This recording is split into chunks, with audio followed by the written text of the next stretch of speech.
Oye, Lore, pues muchísimas gracias por estar con nosotras aquí en Empoderadas. La verdad es que para mí es un honor, como siempre, contar con invitadas excepcionales y sobre todo que sean mis amigas, así que muy contenta de tenerte. Después de estarle intentando varias veces en el Zoom, no lo pudimos hacer a través de Empoderadas en el Facebook Live, pero bueno, al final de cuentas lo importante es hacer el en vivo y que se pueda grabar este podcast para que lo podamos reproducir en las otras plataformas. Como saben ustedes, este podcast lo pueden encontrar en Spotify, lo pueden encontrar en iVoox, lo pueden encontrar también en YouTube. Entonces, no pasa nada, al final de cuentas, pues va a quedar grabado y se los vamos a transmitir en todas las demás plataformas. Así que muchísimas gracias de antemano. Mil gracias, Lore, por sumarte a esta actividad que realizamos en el podcast de Empoderadas.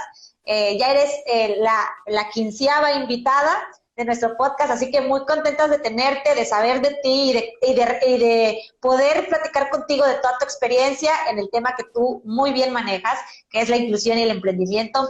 Así que antes de poder entrar en la plática, quiero leer un poquito de lo que has hecho, porque creo que mis seguidores en todas las plataformas quiero que te conozcan y quiero que sepan lo que has hecho en esto, en tu corta edad además, ¿no? Entonces, mira, Lorena Julio, déjenme decirles que es una defensora de los derechos humanos, nacida en Hilario Ascasubi, Argentina. Posee un máster en políticas públicas comparadas por la Facultad Latinoamericana de Ciencias Sociales y una licenciatura en comunicación social por la Universidad Nacional de La Plata. Ha trabajado durante los últimos 15 años, imagínense, en la promoción y protección de los derechos humanos en América Latina y los Estados Unidos. Trabajó para el gobierno de Argentina como jefe de prensa en la Secretaría de Derechos Humanos de la provincia de Buenos Aires, así como en el equipo de coordinación del programa de atención a grupos vulnerables. En el ámbito internacional, Lorena trabajó en la Organización de Estados Americanos, la OEA, como oficial de programas del Foro de Jóvenes de las Américas en el marco de la Cumbre de Presidentes. Después de eso, asumió funciones como oficial de comunicaciones en el Young American Business Trust, hizo cursos de emprendimiento en Israel, la Startup Nation, becada por la Agencia Internacional de Cooperación de Israel y en uno de los ecosistemas de innovación más importantes del mundo, como lo es Silicon Valley, participando en un programa para emprendedores de alto impacto en la Universidad de Berkeley, y también se capacitó en liderazgo en un programa de 12 meses de duración enfocado en agentes de cambio social en el sur de India, en Kantari. En 2020 participó representando al continente americano en Jai Jagat, una campaña global por la paz y la no violencia, promoviendo las banderas de la no discriminación y la cultura de paz. O sea, que es una mujer que ha trabajado en muchos temas y que además pues es activa constantemente haciendo cosas a favor de muchas personas y sobre todo a favor de los derechos humanos. Así que bienvenida, Lore. Muchas gracias por estar aquí con nosotras. Muchísimas gracias, Erika, por la invitación. Estoy muy contenta, me siento súper halagada de ser parte de Empoderadas. Muchas gracias. De verdad que para nosotras, que siempre estamos haciendo esta actividad que son los podcasts, de grabar este tipo de entrevistas, es justamente para visibilizar los talentos y muchos de los referentes de mujeres que están haciendo cosas en el mundo y que además nos permite a nosotras las mujeres como visibilizar de los espacios de incidencia en los que estamos trabajando las mujeres. Entonces, a mí me parece fundamental que las mujeres estemos haciendo tantas cosas y que estemos incidiendo en muchísimos espacios, porque justamente eso hace que vayamos cambiando estos paradigmas y estas formas de ver el mundo desde un mundo heteropatriarcal, y donde las mujeres tenemos que cambiar la forma de que se vea el mundo con las mujeres, ¿no? Entonces a mí me encanta que estés aquí con nosotros y con nosotras, porque seguramente muchas van a ver tu experiencia en el trabajo con los derechos humanos y sobre todo con los temas de inclusión. Así que muy bienvenida. Y el primer tema que a mí me encantaría que nos platicaras es ¿cómo fue para ti llegar a los temas de inclusión?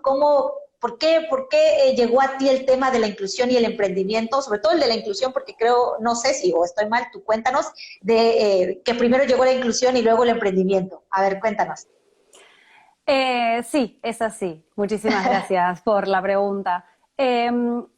Desde que fui a la ciudad de La Plata, que es una de las ciudades universitarias por excelencia aquí en Argentina, empecé a involucrarme con distintos movimientos de derechos humanos. Digo, tengo 35 años, uno dice, hace 15 años que trabaja. sí, yo siento que hace 15 años que soy promotora de derechos humanos, ¿no? Digo, cuando uno se suma a una marcha, cuando uno levanta una bandera, cuando uno participa activamente, de verdad que hace advocate, ¿no? De alguna manera uno está promoviendo los derechos. Y bueno, la ciudad de La Plata y la facultad en donde estudié comunicación social, creo que fueron la puerta para que me involucrara activamente con determinados sectores de la sociedad, que empezara a trabajar directamente con grupos vulnerables. Digo, no, esto es algo que siempre había estado sembrado en mí, pero sí en la ciudad de La Plata fue que empecé a militarlo de alguna manera. En diversos ámbitos, ¿no? Digo, primero fui la coconductora de un programa de radio en el que denunciábamos abusos policiales, lo que en Argentina llamamos gatillo fácil, ¿no? Cuando la policía, las fuerzas de seguridad desaparecen personas. Ok. Eso fue mientras estaba estudiando. Después me fui acercando a distintas organizaciones de derechos humanos con distintas temáticas. Cuando empiezo a trabajar en el gobierno, en la Secretaría de Derechos Humanos, ya formalmente trabajaba en el área de grupos en situación de vulnerabilidad.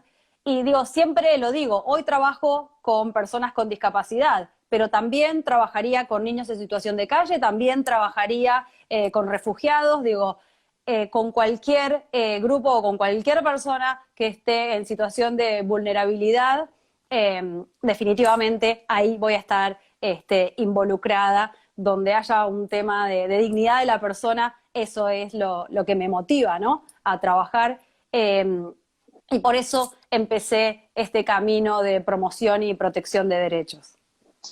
Oye, y fíjate que hablando de estos caminos que tenemos las mujeres a veces en la vida, ¿no? Y que decidimos además asumir como una causa, me parece que la inclusión además es un tema que no es conocido, por lo menos en la totalidad de las personas en todas las sociedades, sobre todo ahorita.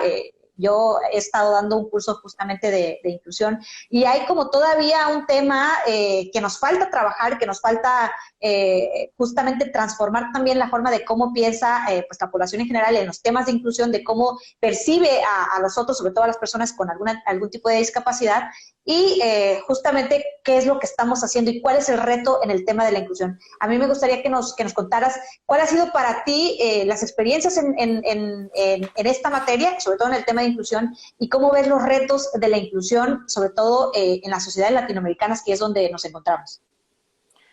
Bueno, acá tengo que hacer un statement personal, algo que definitivamente es la filosofía que yo promuevo. A mí no me gusta hablar de inclusión, para mí lo que tenemos que promover es la equidad. La idea de Okay. inclusión para mí significa que vos le estás dando la chance, la oportunidad a alguien de insertarse o de ser parte. No, para mí somos todos partes de la sociedad. Lo que tenemos que promover es que todos tengamos el mismo acceso al goce de derechos, ¿no? Por eso es que yo prefiero siempre hablar de equidad y no de inclusión. Por supuesto, así como vos lo planteás, hay muchísimo camino que andar para que el común de la sociedad entienda la importancia de generar esta acción. Llámelo inclusión, llámelo equidad. Y entiendo que por ahí hablar de inclusión hace que el concepto sea mucho más fácil de captar y de entender y que uno vea cómo se puede aplicar. Pero en cuestiones de discapacidad, hablar de inclusión, hablar de equidad, hablar de integración, es mucha la diferencia. Es mucha, es muchísima la diferencia entre un concepto y otro. Porque lo que nosotros planteamos, o lo que yo promuevo, es que todos tenemos los mismos derechos por el solo hecho de ser humanos, ¿no? Los derechos Sí, sí, sí. fundamentales, que es lo que todos debemos gozar, los tenemos todos. Entonces, no importa cuál es tu característica, cuál es tu capacidad, digo, si tenés una capacidad más, una capacidad menos, más, no, ese no es el punto que determina que vos tengas que poder gozar de tus derechos. ¿Me explico? Sí, y yo coincido contigo. El tema de percibir, yo creo que cuando se habla de inclusión o de establecer el concepto de inclusión, me parece que es un poco hacer incidencia en algo que normalmente no tenía como voz. Me parece que es quizás una forma de evidenciar que algo no estamos haciendo bien y quizás por Ujú. eso el tema de la inclusión hace como más ruido y creo que tiene más, como que lo escuchan más, o sea, la población en general puede escucharlo más. Aunque coincido contigo que el tema de base o el tema de fondo es el tema de que todos tengamos el mismo trato, la igualdad de oportunidades en las mismas Ujú. circunstancias, ¿no? Yo creo que ese es el gran reto. Y a mí me gustaría que nos contaras un poquito cómo ha sido para ti o qué acciones has realizado tú en esta materia y que nos puedas contar algunas de tus experiencias ya trabajando con grupos justamente en temas de discapacidad y haciendo ya proyectos que tengan que ver con este tema de la inclusión. Bueno, en 2014 comienzo a pensar, me motiva o me moviliza la idea de la injusticia que es que las personas con discapacidad visual no puedan acceder a la educación. La realidad, de acuerdo con datos del Banco Mundial, es que solo el 20% de las personas con discapacidad en América Latina, de los niños con discapacidad en América Latina, acceden a la educación, el 20%. Entonces, imaginen eso, el impacto negativo que tiene a lo largo de toda la vida de la persona, ¿no? Después poder acceder a un trabajo digno. Los mismos datos del Banco Mundial dicen que el 90% de las personas con discapacidad adultas están fuera de la fuerza de trabajo, desempleadas.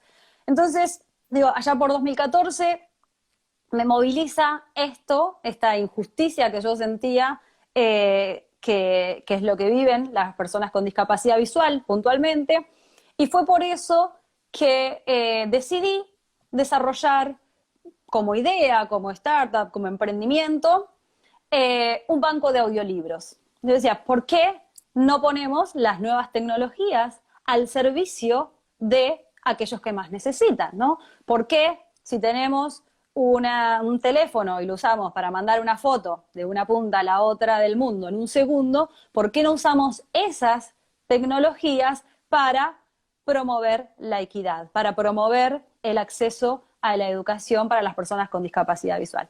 Eso fue, digamos, apenas un producto que al final fue la semilla que terminó convirtiéndose en lo que hoy es Fundación Comparlante, que es mucho más que un banco de audiolibros. Definitivamente, esa fue, de nuevo, la semillita, lo que hizo que mucha gente empezara a visibilizar esa realidad, empezara a entender que esto era una necesidad real, y dar luz, y dar visibilidad, digamos, a las personas con discapacidad visual. Porque esto que vos planteás, digo, como no están incluidas en el sistema educativo formal, ¿no? Porque los entornos no son accesibles, porque no se cuenta con los ajustes necesarios y las adaptaciones que necesita la persona con discapacidad visual, no las vemos en las escuelas, entonces pareciera como que no están, ¿no? Sí, sí, sí. Esta idea del ciclo de invisibilidad que sufren las personas con discapacidad. Entonces creo que eso fue una buena manera de hablar del tema, de ponerlo en agenda, de empezar a darnos cuenta de que algo teníamos que hacer. Y la verdad es que mucha gente se sumó al banco de audiolibros porque a veces pasa con la discapacidad que nos sentimos incómodos, que no sabemos cómo reaccionar. Hay tanto desconocimiento sobre las discapacidades que la primera reacción siempre es difícil, ¿no? Digo, si nos encontramos con una persona ciega en la calle, a veces lo cruzamos o no lo cruzamos. Nos sentimos torpes, no sabemos si agarrarle el brazo, si Sí. darle el brazo, si ponerle el hombro, si hablarle, si no hablarle, si pararnos de frente, si de costado. Digo, es una situación incómoda. Pero en aquel entonces, cuando yo les decía a mis amigos, a mis colegas, yo en ese entonces estaba en la OEA, trabajaba con gente de todo el mundo, entonces les decía, ¿no me grabás un audiolibro con tu teléfono? Lo que sea que estés leyendo, puede ser un artículo académico, puede ser un poema, puede ser una novela, lo que sea. Grabámelo con tu teléfono, me lo mandás y lo subimos a internet. Y lo subimos a esta página accesible para que las personas con discapacidad puedan acceder. Y fue súper fácil. La brasilera me grabó en portugués, la canadiense en francés, mi amiga de Rumania en rumano, y así logramos tener 400 audiolibros en 18 idiomas. Digo, Padrísimo. era un proyecto súper complicado. No, era muy simple. Y la gente sentía que estaba aportando su granito de arena con algo muy chiquito. ¿Quién te va a decir que no? Si no te cuesta nada, si ya lo estás leyendo. Entonces creo que de alguna manera, con esta pequeña acción, empezamos a generar conciencia sobre la accesibilidad, que hoy es uno de los temas fundamentales y centrales con los que trabajamos en Fundación Comparlante, ¿no? Digo, empezamos pensando solo en la discapacidad visual y hoy trabajamos con distintas discapacidades porque entendemos que cuando promovemos la accesibilidad nos estamos incluyendo a todos. Estamos hablando de toda la sociedad, porque la accesibilidad no es solo para las personas con discapacidad. Por supuesto, Totalmente. para algunos es necesaria, pero es útil para todos. Es útil para los niños, es útil para los adultos mayores, es útil para las embarazadas. Digo, hay distintas etapas de la vida en las que vamos a necesitar de accesibilidad. Digo, hoy mismo, con el coronavirus, ¿cuántos adultos mayores están en nuestras casas encerrados y no tienen educación tecnológica? ¿Cuánto nos facilitó continuar con nuestra vida el poder estudiar por internet, el poder hacer las compras por internet, el poder, no sé, hacer ejercicios mirando algo en internet? ¿Y cuántas personas o no tienen acceso a internet, que eso es otro gran tema, o sí tienen la computadora pero no saben cómo usarla, ¿no? O que los contenidos no son accesibles, porque esa es otra realidad que la mayoría de las personas desconocen. El 90% de los contenidos disponibles en internet no son accesibles para personas con discapacidad. Una persona ciega no puede ni siquiera manejar la cuenta del banco sola, porque las plataformas no son accesibles. Entonces, imagínense lo que es tener que darle tu contraseña a otro para que te administre tu cuenta de banco, que sepa cuánto dinero tenés, a quién le envías plata o lo que sea. Vean qué violento, ¿no? Entonces, hay un montón de cuestiones de la accesibilidad que tienen que ver con la dignidad. Nosotros no le daríamos nuestra contraseña del email a nadie. Exacto. Sí, Pero sí. si tuviéramos una plataforma accesible, podríamos estudiar por internet todos en igualdad de condiciones, ¿no?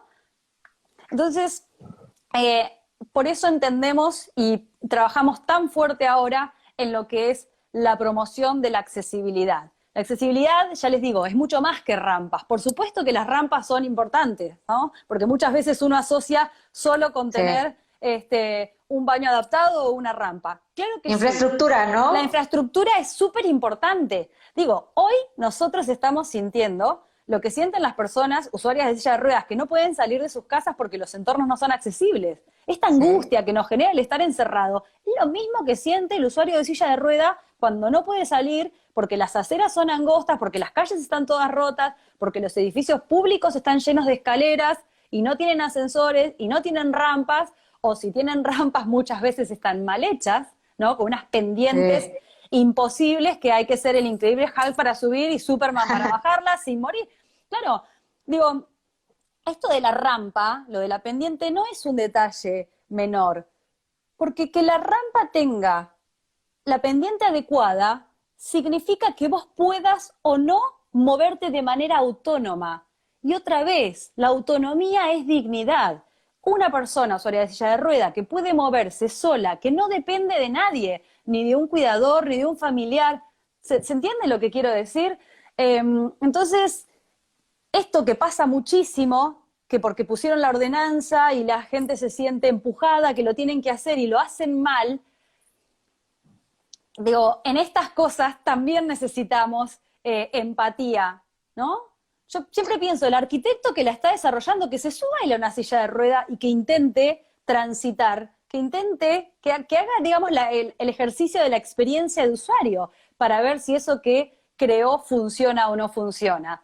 Porque no es nada más hacer la rampa porque hay que hacerlo, ¿no? Sí, y fíjate que yo ahí incluso pienso, qué tan ¿Qué tanto tenemos que transformar mentalmente, incluso para todos quienes hacemos algún tipo de acción, tanto en infraestructura como en cualquier tipo de temas que tenemos que visibilizar al otro, y el otro es una persona con discapacidad?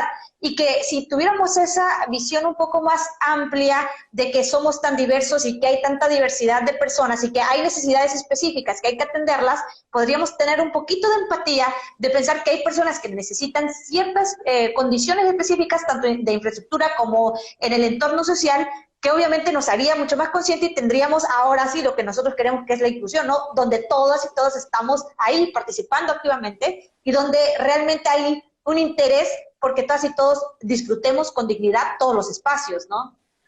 Es que, Erika, ninguno de nosotros está exento de adquirir una Sí, discapacidad.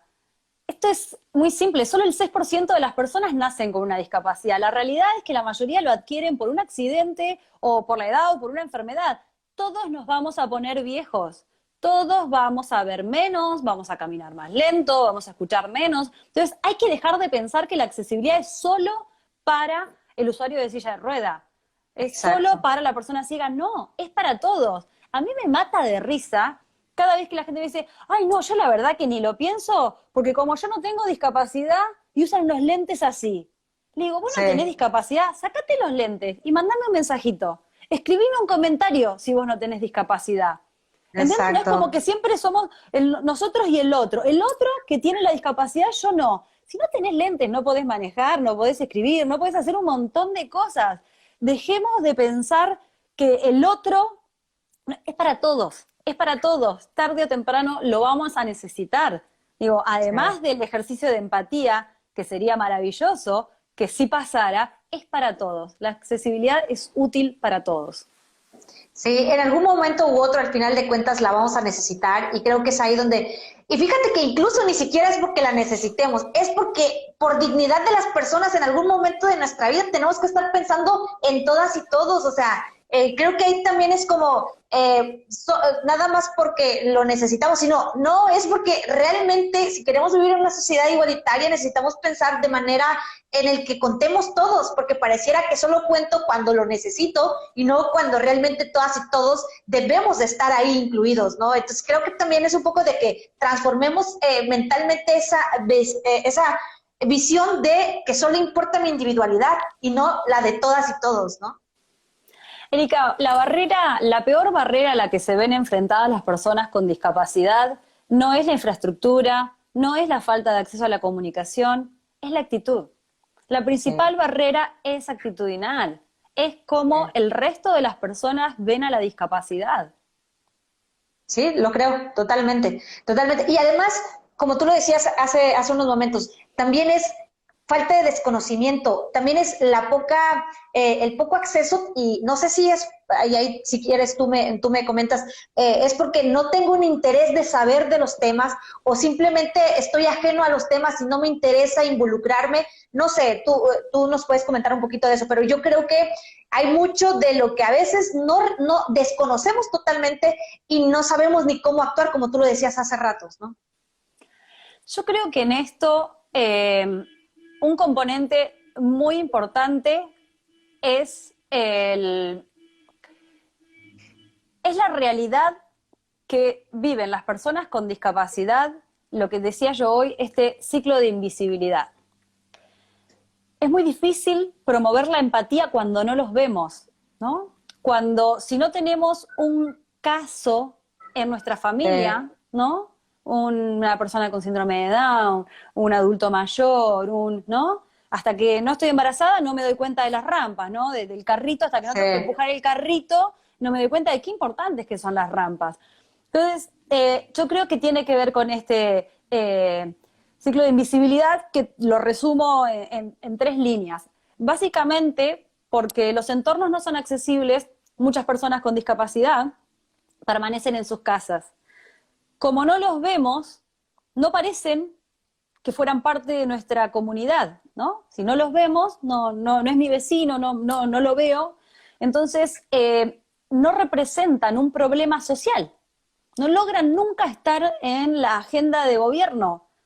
Por eso es que exacto. es tan importante, y nosotros desde Fundación Comparlante estamos todo el tiempo enfocados en promover los derechos, en visibilizar esta realidad, son el 15% de la población. El 22% de la población en Brasil, digo, hay países en América Latina donde son muchos más. Como bien decía, yo pasé bastante tiempo en India, estuve en 2 oportunidades, en 2018 haciendo un curso para líderes sociales y este año sumándome a Jai Jagat, que es una campaña global por la paz. En India, por ejemplo, hay 20 millones de personas sordas. Todo lo que 20 conocemos, la mayoría de las noticias que nos llegan desde India son de casos atroces de violaciones a mujeres. ¿Qué pasa si a una mujer sorda en India la violan? ¿Cuántos saben hablar lengua de señas? ¿Puede ir a hacer un reporte a la policía? Bueno, no lo va a hacer por una cuestión cultural, ¿no? Por la misma explotación del sistema en el que vive, ¿no? Pero digo, ¿están los hospitales preparados para el personal de la salud? ¿Habla lengua de señas? 20 millones de personas.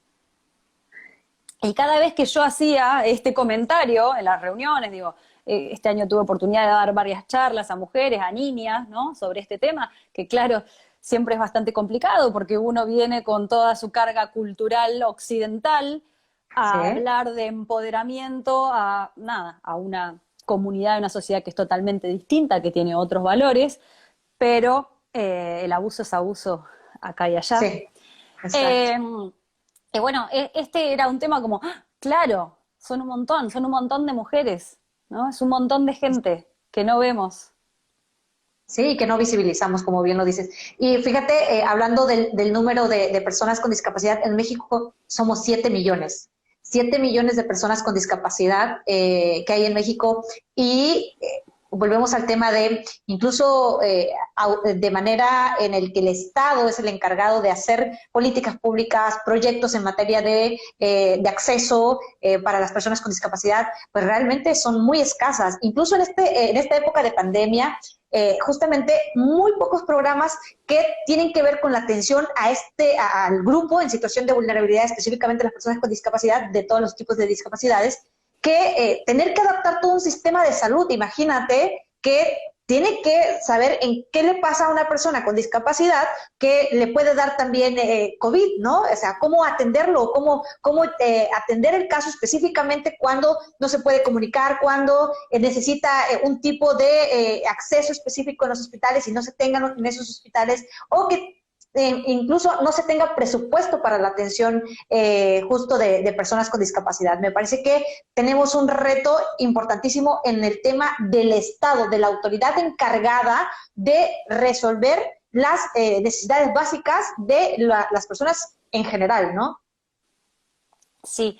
En abril creo que participamos en una sesión que hizo la Organización Mundial de la Salud donde daban cuenta del protocolo para la atención a personas con discapacidad, en la que participaron muchas organizaciones de personas con discapacidad, por supuesto.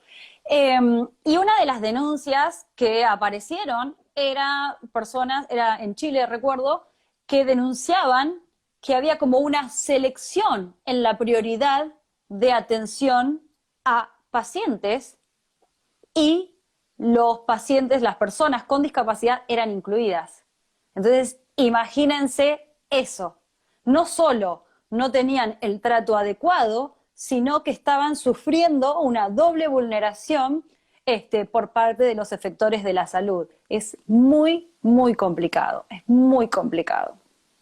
Y es muy lamentable además que en las autoridades no haya como esta conciencia, justo porque desde el activismo, pues hay muchas organizaciones haciendo esto de justamente visibilizar sobre todo a los grupos con alguna discapacidad, pero desde el Estado me parece que todavía nos falta, no sé si pasa en Argentina, pero en México nos falta hacer políticas realmente que sean efectivas y que además visibilicen a las personas con discapacidad. En México todavía ni siquiera tenemos, aun cuando sí tenemos una encuesta que hable de las personas con discapacidad, no sabemos realmente cuántas en realidad, así contando con necesidades específicas, tenemos en México. Yo creo que los retos desde el Estado son mucho mayores cuando hablamos no solamente del proceso de concienciación y de sensibilización por parte de la sociedad, sino qué está haciendo la autoridad en ese sentido, ¿no? Y cuando hace políticas que simplemente son discriminatorias porque excluyen a un grupo o sector poblacional, ¿no? Sí, absolutamente. En esto hay varias cuestiones. Por un lado, sí, a nivel latinoamericano hay buena legislación. Tenemos leyes que están en línea con los instrumentos internacionales. El problema es que no se aplican. Y no se aplican por lo mismo, porque no son parte de la agenda de gobierno, porque ¿cuánto representan? El 15% del electorado. Erika, nosotros nos conocimos estudiando la maestría en políticas públicas en Flaxo. ¿Qué dice? Si no aplica el 20% de la población, no se desarrollan políticas públicas. Es así. Totalmente. Lo que pasa es que no están entendiendo que cuando hablamos de la persona con discapacidad, también estamos hablando de su entorno, de sus familias, de los cuidadores. No es solo la persona con discapacidad. Entonces, es muy difícil. Y hay otra cuestión. Siempre se piensa en la discapacidad como el costo de la discapacidad y no como el valor. No se piensa a la persona con discapacidad con la potencialidad de ser un aportante, alguien que genere, ¿no? Es cuánto nos cuesta la discapacidad en vez de pensar, bueno, esto que hablamos nosotras, ¿no? El tema central, la herramienta que es el emprendimiento. Fundamental. Para nosotros el emprendimiento es una herramienta que promueve la independencia, la dignidad, ser generadores, ¿no? Tener ser autosuficientes, no depender ni del gobierno, ni de la familia, ni de un subsidio, ni de una pensión, de nada. Poder generar vos tu propio recurso y ser sustentable. Por eso es tan importante crear estas herramientas en este sector de la sociedad sobre todo. Y ahí yo preguntaría, ¿cómo ha sido para ti siendo una mujer líder en estos espacios de incidencia, específicamente en los temas de inclusión, en el emprendimiento? ¿Cómo ha sido para ti liderar esto? ¿Has estado acompañada? ¿Cómo has visto la participación de las mujeres haciendo o promoviendo los temas de inclusión, los temas de atención a este grupo vulnerable y sobre todo en el emprendimiento? ¿Cuáles son los retos en el emprendimiento de las personas con discapacidad y que las mujeres también lideren esos emprendimientos? Sí, absolutamente. Bueno, la realidad es que el espacio en el que trabajo yo, que es Fundación Comparlante, no lo trabajo sola. Afortunadamente tengo un partner que es Sebastián Flores, que me acompaña desde los comienzos. Él está en Ecuador y somos un grupo de jóvenes, jóvenes y no tan jóvenes, trabajando juntos de distintos lugares de América Latina, pero somos un equipo. No, de ninguna manera podría haber desarrollado nada sola y menos con el gran impacto que están teniendo. Puntualmente, Fundación Comparlante tiene un programa que se llama Startup Ability, accesibilidad para emprender, que lo que hacemos es dar herramientas a personas con discapacidad que quieren desarrollar su negocio. Esto comenzó en Ecuador. En Ecuador estaba fundamentalmente enfocado en mujeres con discapacidad o madres de niños con discapacidad, pensando que si tenés un niño a tu cuidado no podés salir a buscar trabajo porque tenés que estar atendiéndolo. Entonces, básicamente lo que se hace es identificar el ecosistema emprendedor, ver cuáles son tus capacidades, ¿no?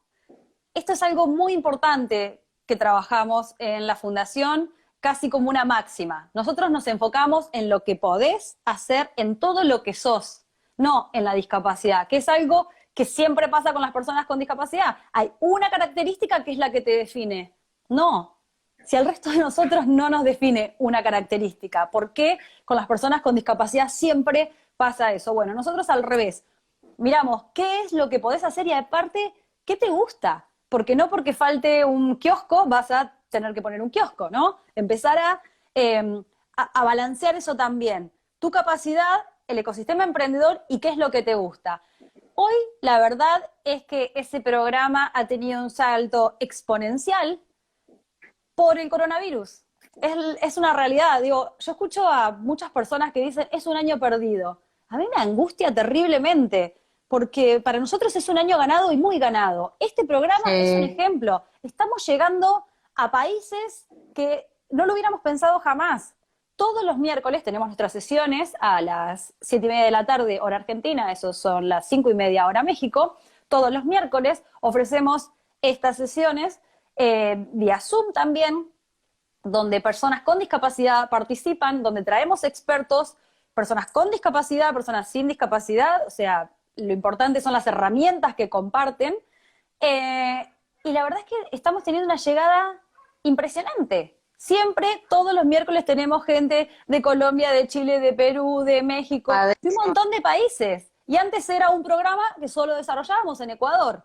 Entonces, digo, también pensar cuáles son las oportunidades que nos está brindando esta nueva realidad, ¿no?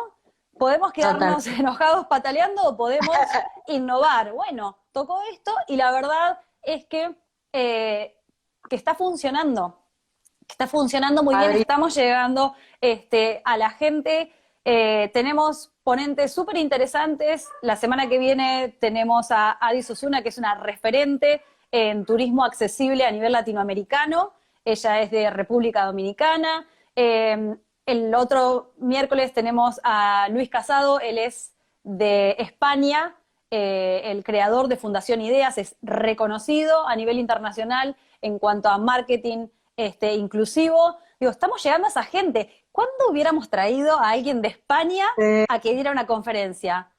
Bueno, hoy está pasando y todo eso está al servicio de la comunidad gratis. Entonces tenemos que aprovechar y valorar estas herramientas y estas oportunidades.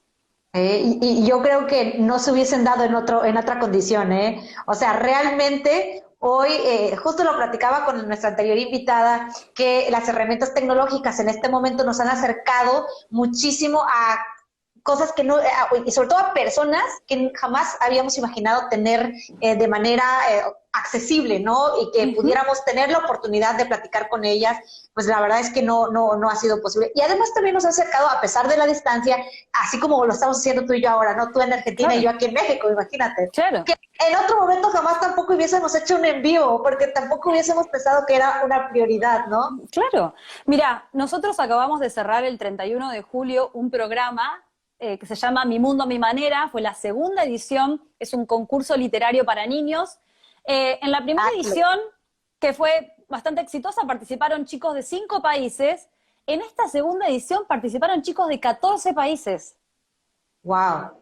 Orgánico. Todo por redes sociales, porque antes, cuando presentábamos el programa, íbamos a las escuelas, presentábamos en concursos, mostrábamos. Ahora fue todo por redes sociales y llegamos a 14 países, ¿no? Entonces, eso, poder entender que estas nuevas dinámicas también nos ayudan a tener mucho impacto. Está bien, es distinto.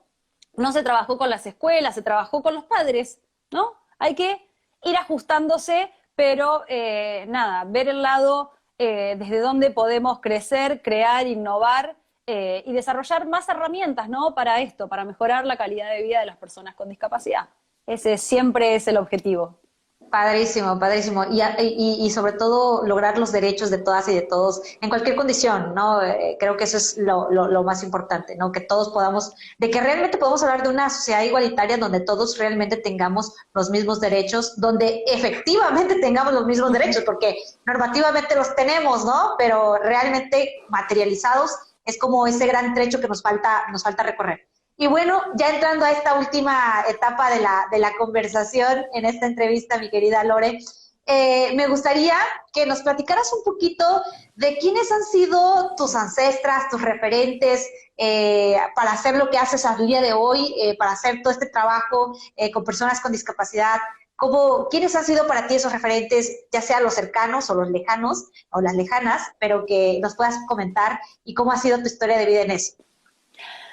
Bueno, qué pregunta tan difícil. Eh, no, creo que definitivamente todo el trabajo social viene por el lado de mi madre, que era una educadora muy reconocida en nuestro pueblo, en nuestra región, una mujer que siempre estuvo ayudando al más vulnerable. Yo era, no sé, la hija de maestra que no tenía con quién hacer la tarea, porque mi mamá siempre estaba ayudando a otros, ¿no?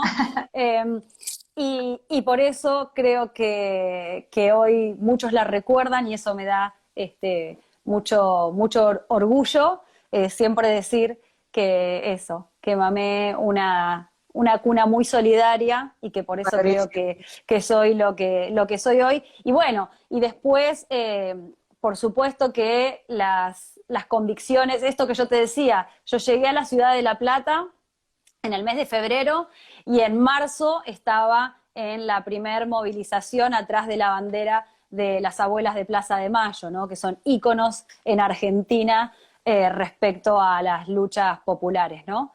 Así que creo que podría decir que esas son las mujeres que inspiraron mi camino. Ay, padrísimo. La verdad es que en todas las conversaciones que he tenido, creo que nuestras madres han sido las que nos han impulsado. Siempre otras mujeres, siempre esos referentes han sido mujeres. Y también creo que otra cosa que nos ha pasado, incluso cuando ahora que hacemos camino, que hacemos activismo y demás, han sido aquellas mujeres que también están haciendo lo mismo que nosotras, ¿no? Nos identificamos, nos encontramos haciéndolo. Decíamos, incluso lo comentaste tú en uno de los chats a los que pertenecemos, que en algún momento tenemos puntos de encuentro y eso es lo padrísimo, que te vas encontrando mujeres que igual que tú están haciendo esto y esa es la idea también de este programa, ¿no? Encontrarte y encontrar a las otras que están haciendo este trabajo tan bonito como es hacer trabajo por otras personas que seguramente nos van a necesitar y que también nosotras necesitamos al final de cuentas. Absolutamente, absolutamente. Oye, quisiera que nos contaras un poquito, que nos dieras una palabra y que nos dijeras por qué es la palabra o por qué es el mensaje o es la frase que te identifica para poder que otras mujeres piensen o la utilicen como una herramienta también para ellas. Que haya significado mucho para ti también. ¿Esta es la parte sensible de la entrevista? Sí, es la parte sensible. Porque venía muy fluido, muy político, muy guerrera militante y ahora nos volvimos...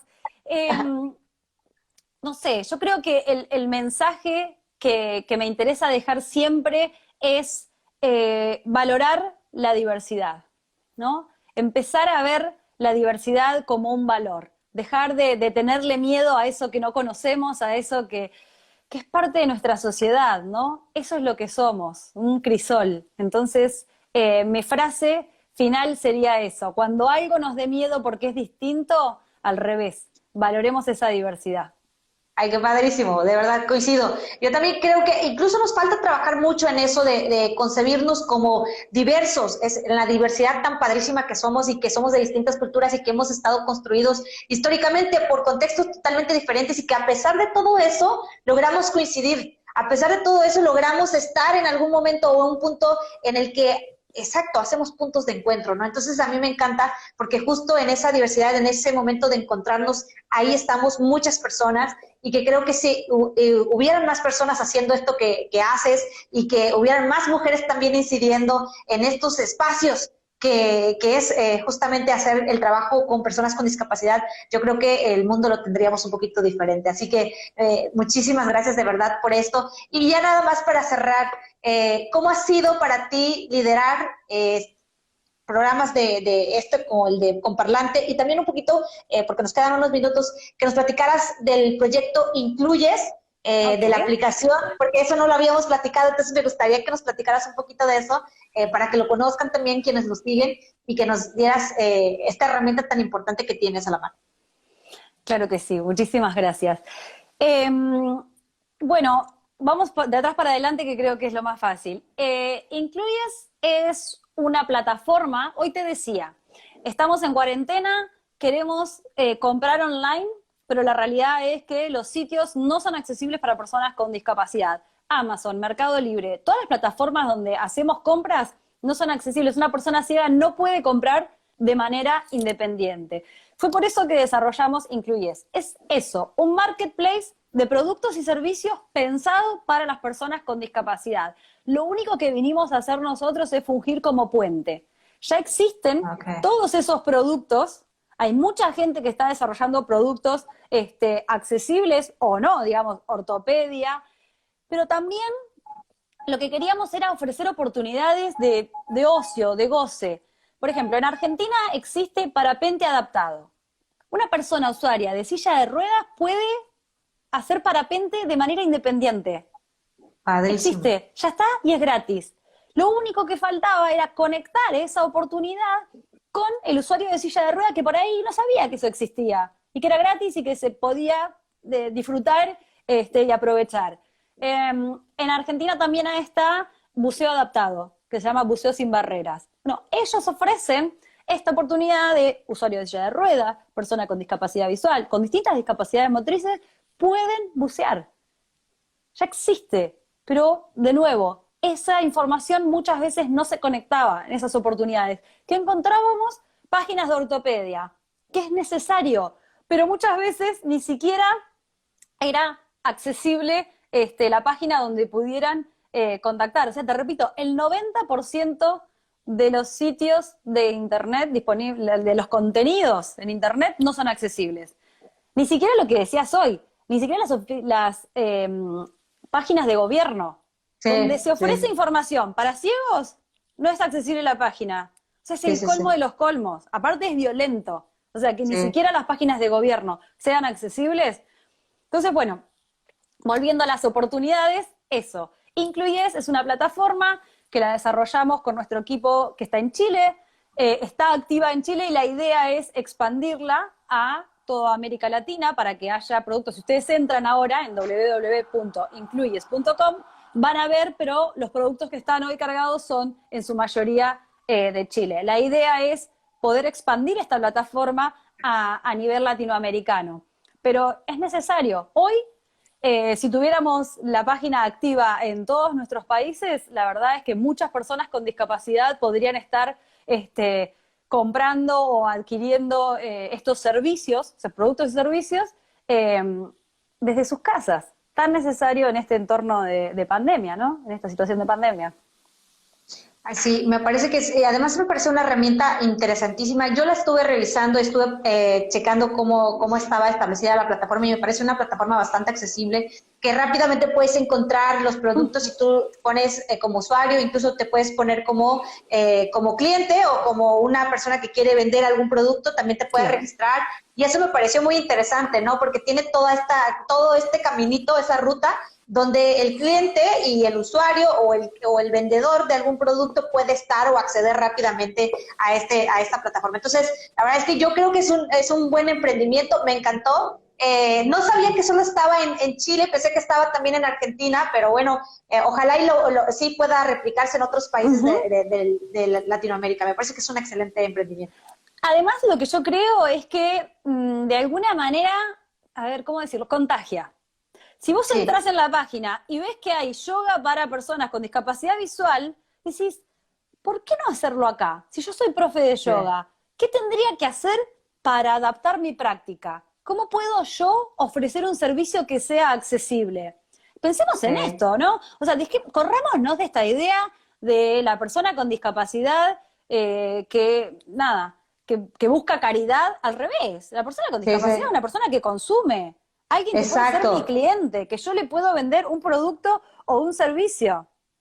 Totalmente, sí, eso. Y ¿sabes qué? Eso también me parece que es algo en lo que tenemos que transformar nuestra mente. ¿Cómo dejar de pensar que una persona con discapacidad es alguien a quien por compasión o por, no sé, lo vemos como una persona tutelada a quien tenemos que ayudar y por eso le estamos generando estos espacios? No, yo creo que justo es hablarlo como iguales, es decir, somos iguales y que en razón de eso hay que generar, mejor dicho, condiciones que a todos nos permitan acceder a los mismos espacios, a los mismos derechos, a los mismos productos y servicios que tenemos todas y todos. Nada más que, obvio, cuando no están adaptados, cuando no son accesibles, para esa población, para la población con algún tipo de discapacidad, pues obviamente siempre van a estar invisibilizados, ¿no? Y creo que es ahí donde también tenemos que transformarnos mentalmente y socialmente, ¿no? Culturalmente, todo este proceso de entender la discapacidad desde otro punto de vista, más como sujetos de derechos, más como personas activas y protagonistas, que simplemente como a alguien a quien nosotros por caridad queremos ayudar, ¿no? Totalmente de acuerdo contigo. Sí, absolutamente. Ahí nos saluda Alejandro, estuvo ayer en nuestra sesión de Startup Ability. Ay, padre. Él es un inventor. Él creó una silla para usuarios de silla de rueda para que hagan trekking, una silla anfibia para ríos de montaña, tiene cabañas accesibles en Argentina y además creó un hub en un lugar de acá, de Córdoba, en la sierra. Hicieron un grupo digamos, hay como un sector turístico que está todo pensado en términos de accesibilidad, desde el restaurante, el spa, digamos, los lugares de esparcimiento. Está buenísimo. Ayer nos compartió, no sé, 5 proyectos distintos, todos pensados desde la accesibilidad, ¿no? De pensar cómo podemos adaptar nuestros productos para venderlos. O sea, les estamos diciendo a los emprendedores, les estamos diciendo a los empresarios, adapten lo que ya hacen, adáptenlo, van a vender más, tienen un 15% de la población que pueden ser sus potenciales clientes. Totalmente, totalmente. Y súper interesante. Fíjate que también aquí nos hablaron de Chile, dice, por suerte se está legislando, bueno, sí, nos dice, se está legislando el tema y se está construyendo bastante, pero aún falta mucho, mucho más. Dice, la gente olvida que todos tendremos algún tipo de discapacidad en cuanto envejezcamos y habla de la gerontoarquitectura. Hablaba Claro, la accesibilidad. La accesibilidad, él hablaba justamente cuando estábamos platicando de estas estructuras que a veces hacemos y que no se tiene una visión de accesible para todas las personas, ¿no? Y que todavía no se hace mucho en muchos estados, pero que en Chile ya están haciéndolo. Entonces me encanta porque además nos están viendo desde varias partes de Latinoamérica, entonces la verdad es que muy contentas de tener. Muchísimas gracias, Lore, gracias de verdad por esta oportunidad de platicar contigo, de verdad que todo lo que estás haciendo nos impulsa a otras mujeres a que veamos que sí es posible estar incidiendo en todos los espacios y la inclusión es uno de ellos, el trabajo con personas con discapacidad es uno de ellos y creo que hay un reto mucho mayor para todas las mujeres de asumirse como liderazgos en estos temas. Creo que veo muy pocas mujeres haciendo este trabajo, pero están y creo que hay que visibilizarlas. Incluso el trabajo que hacen en Comparlante a mí me parece súper genial, me encanta muchísimo todo lo que están haciendo y de verdad que tienen mucho, mucho trayecto, son un ejemplo para nosotros acá en México, así que vamos a seguirlos. Espero que te sigan ahí en tus redes sociales también, Lore. Muchas gracias. Agradecida de tenerte. Muchísimas, muchísimas gracias por este espacio, me encantó la charla. Ojalá que pronto nos encontremos y que sea por allá comiendo un mole poblano, algo rico, rico. Muchísimas gracias, Lore, gracias y pues bienvenida. Ojalá podamos tener otra plática, de verdad, y que la podamos hacer en Facebook. Esta ya la hicimos aquí en el Instagram. Te agradezco muchísimo, espero tenerte de nueva cuenta y pues saludos hasta Argentina y que sigas pasándola bien y quedarnos en casa cuidándote mucho con este coronavirus que nos ha puesto haciendo pues estos retos, ¿no? Pero que los hemos estado aprovechando muy bien. Muchísimas gracias, buenas noches. Buenas noches a todos, saludos.